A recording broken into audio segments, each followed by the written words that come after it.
Another misconception about pitching that I hear a lot is that I hear coaches everywhere saying, don't throw sidearm. Understand what you're trying to tell a kid. There is a wrong way to throw sidearm, and there is a correct way to throw quote-unquote sidearm. So again, if you refer back to the other video that I've done earlier about our tilt of our body, that's essentially what leads us into this talk about sidearm.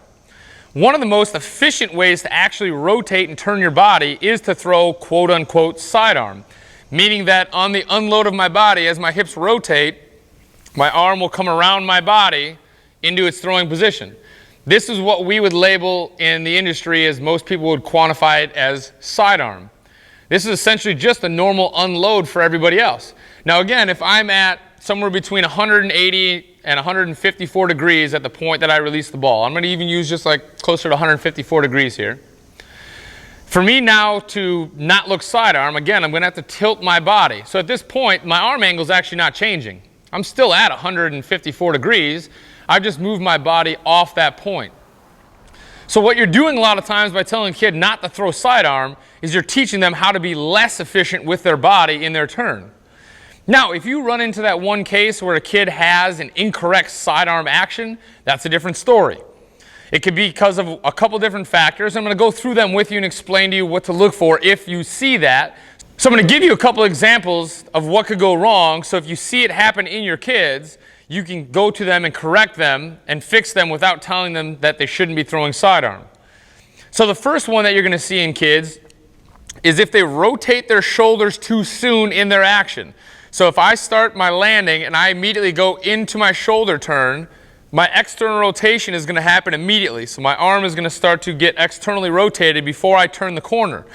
So now as I continue to turn the corner, my arm is going to fly outside of my body line in an inefficient manner that will produce more stress through the arm. What you would see in a normal function, so you can see the difference, in a normal function, as I would turn and throw from that same arm angle, as my hips turn, they're going to turn my shoulders. So I have resistance still in the upper half. So as I turn, my arm is going to turn in a pretty close to 90-degree position. And then as my hips get done in their turn and my shoulders now take over, now I'm going to go into external rotation. And then my arm is going to come around my elbow back through internal rotation on the way forward. That would be the same basic arm angle. The only difference is one is incorrect and the other one is correct. The other thing you'll see for some other guys that throw what we would call sidearm incorrectly would be a low arm angle upon the point of release. So you'll see some guys that'll land with their elbow set too low into their back, and as they turn, their arm will flare out around their body, as opposed to their arm being in a higher set, so somewhere with their elbow inside of their shoulder to their armpit. So when they turn, their arm can lock its scap around the back into their turn instead of pushing from a lower position where I'm not loaded into my scap into my back.